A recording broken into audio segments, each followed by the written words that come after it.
And I'm moving back to the hand mic. Hello. So technology, it's such an essential part of any business moving forward in 2024. And the best way to use it, using AI, the future of AI, I guess we heard some really wonderful thoughts from our futurist earlier on today. But let's start with turning over the page.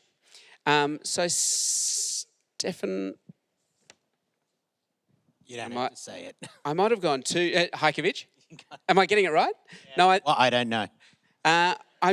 Did you guys sit in the... You're not sure? Did you guys sit in the same spaces as... We've got...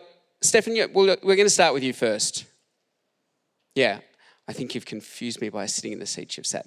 That's okay. That's my problem. I'm just vocalising it to the room. So, Stefan, our first speaker, Chief Research Consultant at Data 61 at the CSIRO. Stefan is a leader in artificial intelligence and digital foresight. So I'm very much looking forward to hearing what you have to say about the future on AI in travel planning and how AI is set to transform both customer experience and business operations in the tourism sector. Over to you. Thank you very much. So I've worked on artificial intelligence more intensely since around 2018. I wrote the National Roadmap, published in 2019, and the National Ethics Framework on Artificial Intelligence. 80% of what you hear about it is hype. The 20% that isn't is totally enough to change your business, your career, and how you're living. And I think it is the big thing in town that will really shift the dial in terms of what's possible for the tourism sector.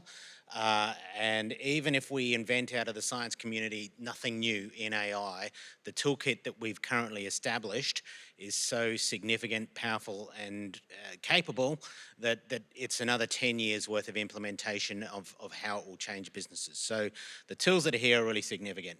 I'll start just by flashing back in my time to 2013 when I was actually engaged by the Queensland government to look into the future of tourism. So I do work on megatrends and foresight as well. And this was interesting to me. This was a look at how things would change and the rise of the Asian market, the different mix of backpackers that we were seeing, the natural advantage, and that's sort of been highlighted today. The rise of ecotourism was something we were pointing to back then. Safety was actually a really big consideration there. I think that was something that struck me out of the study, is giving tourists, making them actually safe in Queensland was also really important. But digital whispers, I highlighted. Digital whispers back then was hitting us. We had TripAdvisor and we were starting to realise TripAdvisor really mattered, and it still does, for where you choose to go on a holiday or which hotel you stay at. And it was a challenging thing because anyone in the world could write a review, good or bad, about your hotel, and that would have a pretty big impact, and then you had to be able to manage that. That was challenging. But we're moving into a new space. And I thought I'd sort of just do an experiment when I was preparing on Tuesday. I was preparing my talk, so I typed into ChatGPT as an experiment to sort of see this new world. And I just said, I'm thinking of a family holiday on either Queensland's Gold Coast or Bali. What do you think might be better for me? Which hotels would you recommend? Okay, and it gives me a bit of a careful response. It does interestingly identify 3 hotels from both, and gives me a bit of detail about where. And then I say to it, come on, you know me, tell me which one. I use it quite often for travel planning and getting itineraries, and I want it to be able to tell me the answer. So I'll tell you the answer at the end of the presentation, but I think what I want to argue is that this is really already quite significant. This future is here now and something we have to grapple with. So what is behind the capability that is ChatGPT? Yeah, the last 3 years have seen some amazing improvements in artificial intelligence capability. When I wrote the National Roadmap for Australia in 2019, I totally didn't see the world of 2023. Nor did my science colleagues. We were too cautious to really call out what happened. But that dotted line at the top there is the human benchmark for doing things like image classification, visual common sense reasoning, language tasks, competition level mathematics. And we've hit that line so much faster than we thought because we used massively more powerful computers that leverage GPUs, the graphics processing units.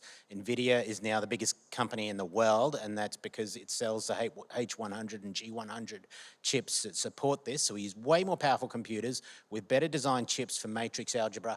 Plus, we put enormous quantities of data into these tools, and we started to be amazed at the quality of the responses we got. And it's been hit by this enormous wave of investment. 2 trillion Australian dollars has gone into AI over the past 10 years. The bulk of it in the last few years, and the bulk of it all into the space of generative AI. Now, some of this is dodgy money that's not buying anything, but a lot of it is buying a lot of change and new business models, and it's going to have a really big impact on how we do things. The tools at our fingertips that a lot of you would know are these ones. I'm a regular user of ChatGPT and Claude 3.5. Both have had upgrades this year. Both those upgrades were really significant. And the AI community is debating about the extent to which we're looking at a line that just keeps on doing this in terms of capability, or is it something like this that will level out? Or is it something like this that gets a lot steeper and more transformative? And we really struggle to provide a clear answer to that because there's a lot of unknowns. The next upgrade that we're working on with these tools is reasoning. So what we learned early on is just a one-shot prompt about where to have a holiday gave me a basic response, but now we have agentic approaches where we have, a holiday planner. I create a multiple set of agents inside the model that all work together to analyze it, work with each other, and then give me an answer, and I get a much better answer. Those capabilities are being baked into the tools for the next round, and that's one of the things why the recent upgrade to OpenAI's ChatGPT and Claude Sonnet 3.5 got a whole lot better at really advanced mathematics. A colleague of mine in CSIRO has told me he thinks we're going to crack mathematics in about 3 years. We're going to solve it with AI, which really upset my son, who's just come to the end of year 12 and has blitzed advanced and specialist math. But, it's a really fascinating shift that we are seeing going on. It's making us more productive at our jobs. Studies done on management consultants, for example, we found that ones using ChatGPT were 25% faster and 40% better compared to the ones that didn't. Customer service, it'll be hugely transformative. Up to 14% more customer calls for complex problems being solved when they have a generative AI tool helping the consultant. For novice and new staff, it's closer to 34%. So that was a big upgrade. So we've got a lot of companies coming to us, and we're working with very large organizations, but I think this applies to the smallest cafe, one-person company, a lawn mowing business, a cafe, a kayak rental company, all benefit from this as much. And the question is, how do we get productivity uplift? And this is where we want a sign of caution. One does not simply just push this AI button and get this spectacular result out of it. It's actually quite complex, hard, and challenging. And the companies I work with are working out their use cases, where they're mixing up. We say start with your business problems, then look at the AI toolkit and look at how they come together to solve that business problem. And they're building out their long list, short list, and shorter list of AI use cases, or what we'd call the low-hanging fruit.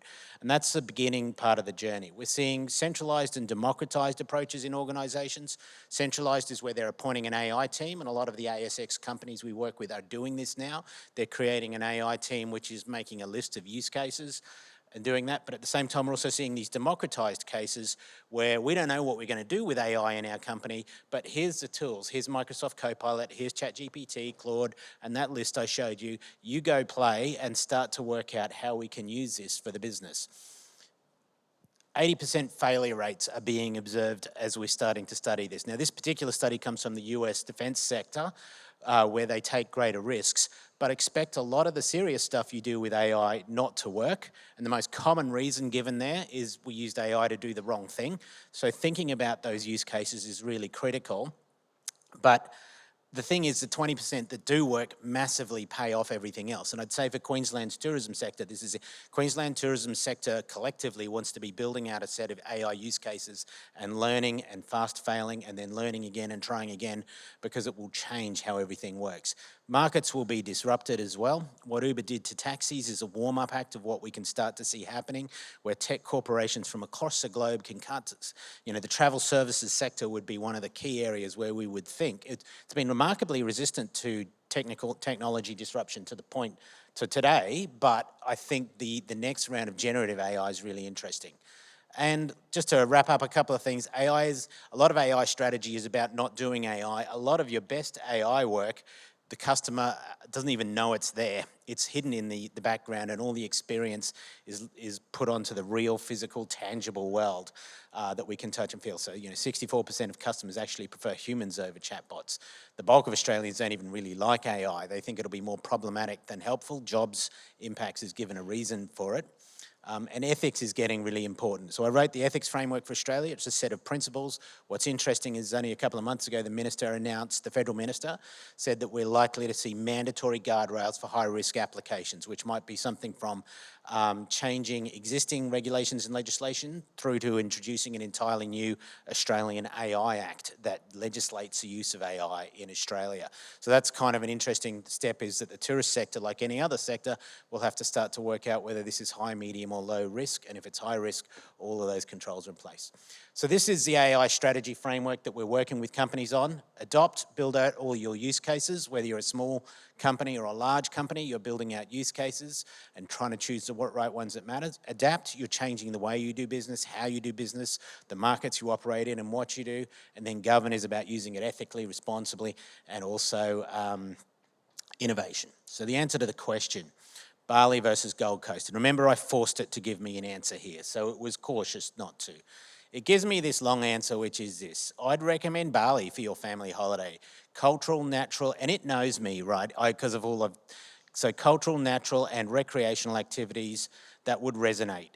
Resorts like the Bali Dynasty Resort offer excellent dining options, would appeal to a family, and it put it in quotes, of big eaters. Why and how it knows, but I gotta say it's true.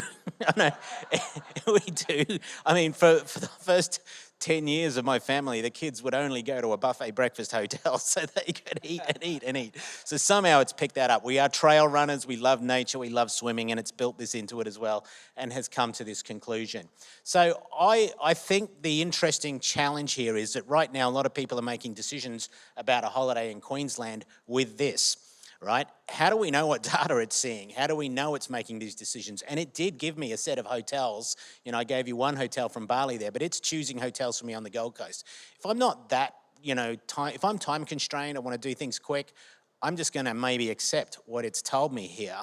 It's actually got it wrong for me. I won't go to Bali for my holiday, but I think that's an important thing. But then it's also very close to the point where the book and pay button is put beside it, which means that I don't even need to go onto one of the other websites to do the bookings myself. I just click the button, it'll sort it all out, any changes to my itinerary, I'll use natural language to do it. I think that's only years off and changes the way people choose a holiday in Queensland or not. Thank you. I have so many questions. Thank you, Dr. Stefan Heikvik. We'll get to those questions soon. Fascinating. I've heard that the next generation don't even use Google search anymore. They just go straight to ChatGPT to ask the same sort of questions. But when you start to talk about the digital world, of course, the first thing that pops to mind, or one of the first things, is risk. You know, we've heard so many big stories about data breaches, and for a small business, that's a major concern when they don't have the finances that the big guys have. That's the wrong presentation. I was going to go to Robin next. Sorry, I'm throwing things out of context. Does that work for everyone? Robin Gallagher. So, National Placement Manager for Cyber and Technology at Gallagher, Australia. Robin Adcock. Risk. Just waiting for the right. Oh, sorry, that's my fault. Sorry, team. Let's talk about cyber resilience and, Thanks, and risk. Okay, Thanks, Robin. Great. Good morning, everyone. Thank you for having me at this fantastic conference. It's just so uplifting and inspirational. And so to talk now about cyber and insurance is probably a bit dull. However, I've sort of listened to how you have got through COVID and you've built your businesses, and it's also wonderful, such a successful story, so you don't want cybercrime to destroy it. So the key message that I really want to deliver to you today is that cyber insurers are here to protect, respond and pay should you have a cyber incident.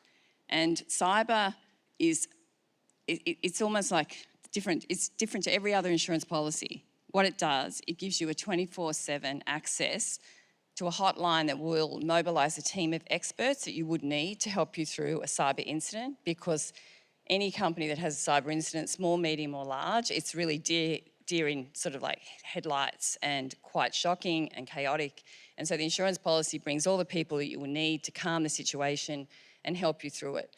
The cyber insurance market pulled back 3 years ago because essentially, if you looked across all the the global cyber attacks and you unpack them, the most basic security controls were missing in those businesses. And so the insurance company was paying for all those claims, so they had to pull back and stop doing it. So they reduced capacity, they increased premiums exponentially, increased excesses, reduced coverage, and it became really hard for companies to get insurance, cyber insurance.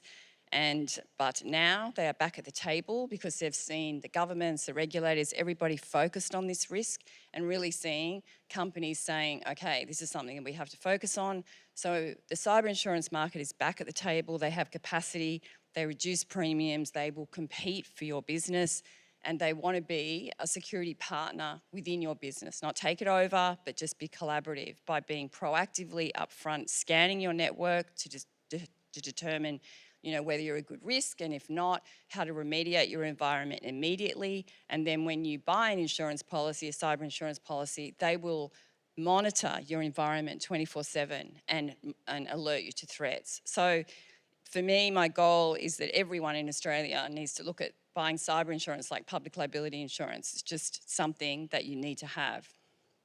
And this is why. Go back, sorry. Does that go back? Yeah. This is why. This is a report the government put out. It's the 2022 to 2023 year. However, they put it out in the March of the next year. But if you look at this, reports every 7 minutes, nobody's immune to a cyber attack. Queensland is one of the large states that had a lot of cyber crime. So it'll be interesting to see when this report comes out. But essentially, cybercrime is not going away. The government is now putting out more and more reports so you can get as much information as you want to see that the targets are the small and medium businesses everywhere. I'm not going to rest on this side because I know Robert's going to speak more about the threats, but essentially what we're seeing in the insurance market is that 95% of the cyber incidents are still coming from human error. So phishing, they break in, they trick an employee, they bring you the network, you bring the threat actor into the network, and then they're there to plant either come into your finance team, change bank account details, and start sending out invoices with wrong bank accounts. That's called social engineering.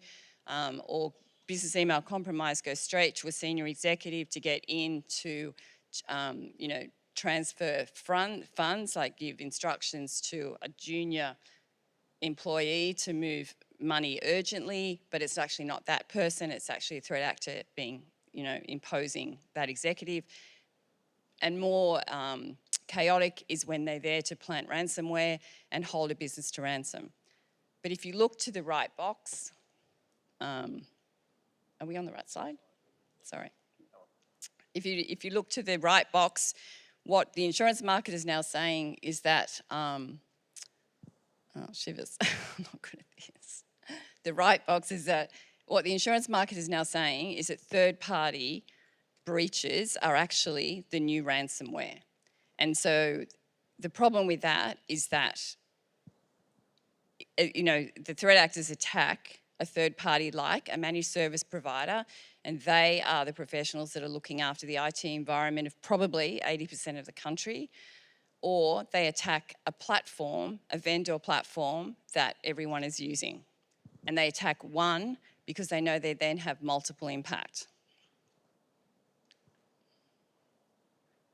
Okay. The tourism industry is always going to be a huge target for cyber criminals because if you look at the interconnected digital system, the digital ecosystem that you're in, but as you take customer data and you move it through these vendors and these platforms, you actually can't outsource your liability. You are outsourcing some of these services for the efficiency, but in fact, you can't outsource your own liability. So if there is an attack in any of that chain, you will still have to answer to the customer, to the Privacy Commissioner for potentially the breach and access on the dark web for that data. This is just a quick case study of a tour operator. And essentially what happened was the system started going slow and then they realised that servers had been encrypted and that a threat actor was now in the environment and was holding them to ransom. This client actually had cyber insurance, which was very effective for them because they were able to trigger the 24/7 hotline and bring assistance to the whole process. And so what happens is that you've got a cyber criminal that is holding them to ransom, and so you need a criminal negotiator to be dealing with that criminal while forensics are working with the IT team to see if they can actually get the systems back up, and it doesn't matter then that they're encrypted.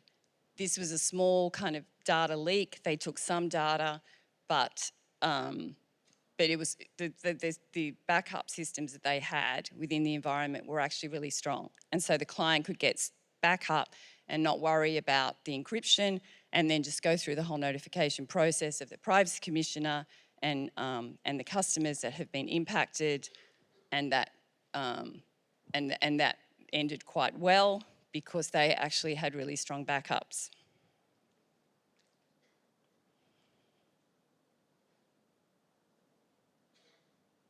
So essentially, when you're looking to safeguard your digital assets, again, I'm not going to rest on this slide around the actual controls because, again, Robert can speak as a security expert to that. But there are technical controls. There's a risk management framework that the government actually recommends, which is called the Essential 8. And it's aligned to the size of your business. So it's something that you can actually go into the cyber.gov.au website and find out what kind of controls that you need to implement within your business to have best practice for the size of your business. The second column is actually about security resilience because it's not just about security technical controls in the event of a cyber incident. It's kind of known that potentially you will be attacked. And so what everybody wants to see now is what is your resilience position? Like, what are your backups like? Are they off-site and they're being tested? Do you have an incident response plan in place so that everybody knows their role and responsibility in the event that there's a cyber attack? And also it's around governance around the data because, you know, there'll be more and more scrutiny around why you have data, how long you're holding it, and, you know, do you need to hold it? Because that's where the privacy reforms are all coming down. There'll also be fines and penalties around potentially not looking after that customer data. So there's a lot going on in the space that you really need to focus on to reduce your own kind of cyber risk. The next column is around the managed service providers because there is a lot of reliance on seeking advice as to how to handle your IT environment. And what happens often is that when the managed service provider's environment is attacked and then clients are impacted for that reason, when the claim is unpacked, the managed service provider sometimes actually has less security controls around that environment than what the client had themselves. So really what you need to do is actually sit down with whoever is looking after your IT and say, are you looking after our cybersecurity? We need a written contract in place so that the scope of service is defined. What would happen in the event of a cyber attack? What is your role in that? Will you be paying the costs of that because you're actually looking after our IT? And it's really important because sometimes when there's claims and the managed service provider is small, they basically just disappear out of the environment, and that can be very costly. And that if you have a cyber insurance, that's irrelevant. If it's your data that's been impacted, the policy will just automatically respond to protect you and deal with the rest of that later. So cyber insurance is a promise to protect, a promise to respond, and a promise to pay. I'd actually like to just call it something else other than insurance, but because it's just so important, because it is the one final piece of a risk management toolkit that can actually protect your balance sheet. Nothing else can. And the reality, which I guess, you know, Robert and Stefan will definitely agree with, is that we don't know with cybercrime what is coming around next. And even if you have the highest level of security controls, you've invested a lot in all of it, phishing, 95% of the cyber attacks are coming from that human element. And once they're in your environment, they're actually really destructive. And so the one thing that can help you through that process, because if you look through all of the service providers you would need to help you with lawyers, to help you, identify how to notify the Privacy Commissioner, what data's been impacted, who you have to tell through that process, the customers impacted, forensics to help, is the criminal out of the environment, or are they still there? Do we have backups? Do you need help with that? All of those things you will have to pay for. You will need all of those experts if you have a cyber attack. But if you have a cyber insurance policy which is available and broad coverage and will protect you and calm a situation, it will pay for all of that and a lot more. But thank you. Thank you. So let's get your head around, isn't it? It's interesting when you look at that slide and you see just how interwoven so many travel or tourism businesses are. It's great to protect yourself, but I guess a lot of people turn to the government when we hear about these hacks and sort of say, what are you doing? What are you seeing? So why don't we go straight to the horse's mouth, so to speak? Robert Champion is Queensland's Chief Cyber Security Officer. And what is the government seeing out there? What is the landscape like? What is the government doing about it? And what would you say to businesses the most important things they should be aware of are? Yeah, thank you.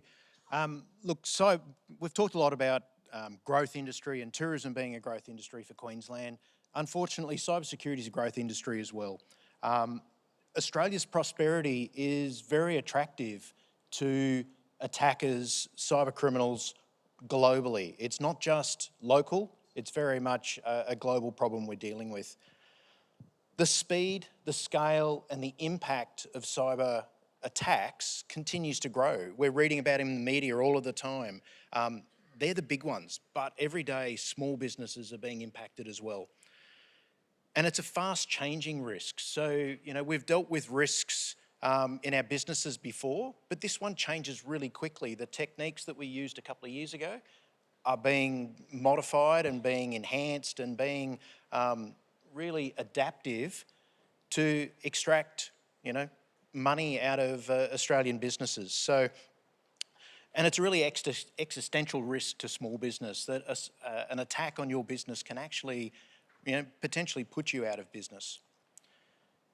The Australian Cybersecurity Centre talked about the cost of a cyber incident, the average cost being $46,000 for a small business or nearly $100,000 for medium-sized businesses. And in some cases, that probably is low. I think there's a whole bunch of indirect costs that aren't really seen in that. There's a range of social and geopolitical issues that are driving it, and I think for us, adversaries are targeting every sector. It's just the fact that you're using technology that you are an attractive target. And obviously, as we get onto the world stage with 2032, we're going to become more in the target hairs or in the crosshairs of those attackers. But we've also got to balance the risk as we adopt new technologies. We've got to understand those risks as they go along. There's a whole range of attackers that we're talking about here, and I think from the point of view, it doesn't really matter which one it is. It's actually the controls that we put in place for a lot of them are going to be pretty similar. The whole threat environment is complex, challenging, and changing. And I think we just have to be able to work with that, become resilient to these risks. As a business, you're a target, and you need to expect to be targeted. Just the technologies you run, the types of people you deal with, the money that goes through your business is really what the threat actors are there for. They're diverse in their origins and they're abundant in their motivations about why they're coming to see you to really attack your business. But what they're after is your money, your data, your systems and infrastructure, but also your brand and your attention. And they're also looking for pathways to other connections. It might be your customers, it might be your clients, it might be your suppliers that they're interested in. And this is industrial scale crime. This is organised crime in the big scheme of things. It's not some 15-year-old with a hoodie in his parents' basement. This is industrial style organised crime. But we've also got another one, which is the issues motivated groups. And I think the challenge for a lot of us is the motivations for some of these groups make them very unpredictable. They might be supporters of climate change or of regional conflicts or of things that are happening on the other side of the world, but they'll use your brand, your visibility to get their sort of issue out front of a bigger crowd. And small businesses are often not well equipped to defend themselves against this, don't have the skills, the time, or the funds to be able to do a lot of this by yourself. So, as Robin talked about before, the most prevalent threat is really business email compromise. We see a lot of this. There's a lot of work happening with telcos, with the internet service providers and others, both at through federal government and state governments, really to drive this. Some of that leads to, business email compromise leads to areas like invoice fraud, data theft, impersonation, and extortion. And that really then starts to expose you and your business to risk, but also your customers and your suppliers to risk as they get into the ecosystem and erode trust. They've got a really good business model. They take your stuff and turn it into their money. That's their whole business model. And you should never underestimate how good they are at that and how much disruption and pain to your business will occur if it does happen. No one can afford perfect security, but from the point of view of every dollar we spend on security is a dollar we're not really either putting on the bottom line or returning back to our core business purpose about what we're trying to do. So we've got to sort of understand how would our business cope, how do we trade off those things, and what is enough security in this situation, and have we got the right tools in the toolkit for that? Many of these risks can be managed through simple controls. Some of them are actually in the tools that you already own today, and it's just a case of turning them on. So how can you prepare as an organisation? Uplift your cyber hygiene. And by cyber hygiene, we're talking about those really basic things, having good passwords, really avoiding reuse of passwords across multiple services. We all do it. Passwords are complex. Human behaviour is to try and simplify things for ourselves and for our customers. But the password that was reused on your website or your service that got hacked might be then used against another service. So I think there's ways we need to be able to communicate that to our customers, give them the secure way to do things, and use security as a bit of a differentiator. Implementing multi-factor authentication everywhere you can is a really good way of keeping out attackers. Applying the software updates are another part of that. So, I know they're annoying, they're always at the wrong time of day or when you're trying to get something done, but take some time every now and again and apply those software updates because they are the known flaws that attackers use in the system. And as we said before, back up your data, really important from the point of view. Reducing the information that you hold about people, so that personally identifiable information, and training your staff to spot cyber threats and scams is a part of the defence. We've got to have a resilience to this. And reporting cyber incidents is really important as well because when we report, we actually get some of that herd immunity. If it's happening to one, your incident is somebody else's threat intelligence. So the early warning, the neighbourhood watch. Government assistance. This is an area where there is actually quite a bit of work going on. Queensland Government's committed to investing $15 million over the next 3 years into delivering practical and accessible cybersecurity support for Queensland's small to medium businesses. We're in the process of really working through the details of delivering that, and we should be launching that program early next year. But it'll be really tangible, accessible services to small businesses. We're also supporting local cybersecurity businesses to build and grow because we know we need skills in this space to be able to support you so that you can turn to businesses that can support your business. Having the people in the industry is a bit of a challenge. The growth of this industry is sort of really makes it difficult and expensive for some of the resources that you'll need. So we're growing the intake and building the pipeline of skills in that space. Federal government's also investing in supporting Australian businesses through an $11.2 million program with a business called ID Care, or not-for-profit called ID Care, which really deals with the victims of crime and supporting organisations, both businesses and individuals. So that's a good place to build understanding and get additional support during that. And there's also the Cyber Wardens program that's running, which I would highly recommend people have a look at. Cyber Hotline also is the other one for reporting things. There's a range of links there that we've got. Definitely in there is a whole bunch of resources that will help you understand. It is a technical area. This isn't just a technical problem, but this is a business risk problem that needs to be dealt with. And I think from our point of view, it's a challenging environment, and if we leave it just to the technical people to manage cybersecurity, it won't be really built into your business. This is a core risk management function. Well, thank you very much. I want to finish on a positive so that we're not too scared. I mean, it's good to be aware and educated, but Stefan, maybe you can give us, just in a sentence or two, a really positive take on how small to medium businesses, where the best advantages and best opportunities are at the moment if they take advantage of the technology and AI that's available to them in 2024.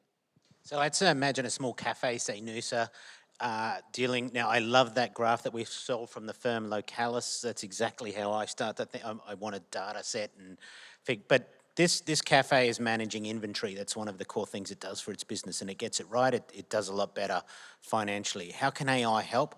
Well, the tools I've shown without too much modification can now start to do this. We can work out the peaks and troughs in demand for how much coffee they need, how much sugar they need to buy, how many muffins, all of the different things that they don't want to hold too much in storage, otherwise they'll end up wasting it and losing money that way, but you don't want too little, because otherwise you can't serve people what they're after, and you don't do business that way too. So it's an optimization problem, and AI is really good at helping you with the forecasting and giving you simple instructions about how much to buy and hold. And this would be a classic example of how a small business makes use of AI. So I think it's there. But if I can also say, at a higher level for the whole tourism sector of Queensland, what I envisage by 2035 is like an Oracle AI foundation model that's vacuuming up enormous quantities of data from Amadeus, the travel booking systems, from social media, from the movement of traffic, and all wide-ranging data. And it is using that data to forecast. It's using that data to understand as much as we need. And the more the small businesses and large businesses interact with this system, the more it learns from them as well, to the point where it's starting to not only give us marketing, it generates marketing campaigns for us. It does so much behind the scenes. So, like working with colleagues at CSIRO, we put out a report on foundation models, that this is the future that we're starting to think, is that industry sectors, mining, agriculture, but also tourism, are supported by Australian-made foundation models with Australian data going into them. So a bit like ChatGPT, but one specifically set up for the Queensland tourism sector that is working 24/7 behind the scenes to help us optimise everything. That's the direction I think we're heading in, and that's the future we want to start building. Wonderful. Well, I have collected some data up here on stage. It's lunchtime. I'm just going to hold you back and let everyone eat first after you told us the sort of volume that your family likes to eat. We want there to be plenty of food for everybody. Can you please put your hands together and thank our speakers, Dr. Stefan Hajkovic from Data 61 at CSIRO, also to Robin Adcock from Gallagher, and Robert Champion, Queensland's Chief Cyber Security Officer. Thank you all. Lunchtime. Big thank you to our lunch sponsor, Expedia, the world's leading travel platform. Thank you so much. They're really thrilled to be part of today. You can recharge your phone out there if you need a bit more charge. And I want to acknowledge our partner, Accor, as well. Over 45 brands, 5,000 hotels, 10,000 restaurants worldwide. Also very happy to be part of today. We will see you after lunch for much more, including Ariana Titmus.